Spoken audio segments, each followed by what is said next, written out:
السلام علیکم ورحمۃ اللہ وبرکاتہ۔ بسم اللہ الرحمن الرحیم۔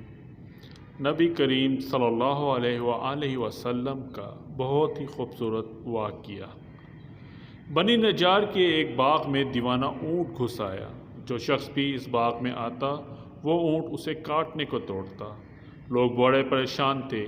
رسول اللہ صلی اللہ علیہ وآلہ وسلم کی خدمت میں حاضر ہوئے اور سارا قصہ عرض کیا۔ آپ نے فرمایا چلو میں چلتا ہوں۔ چنانچہ رسول اللہ صلی اللہ علیہ وآلہ وسلم اس باغ میں تشریف لے گئے اور اونٹ سے فرمایا ادھر آؤ۔ اس اونٹ نے آپ صلی اللہ علیہ وسلم کا حکم سنا تو دوڑتا ہوا حاضر ہوا اور اپنا سر حضور صلی اللہ علیہ وآلہ وسلم کے قدموں میں ڈال دیا۔ حضور صلی اللہ علیہ وآلہ وسلم نے فرمایا اس کی نکیل لاؤ۔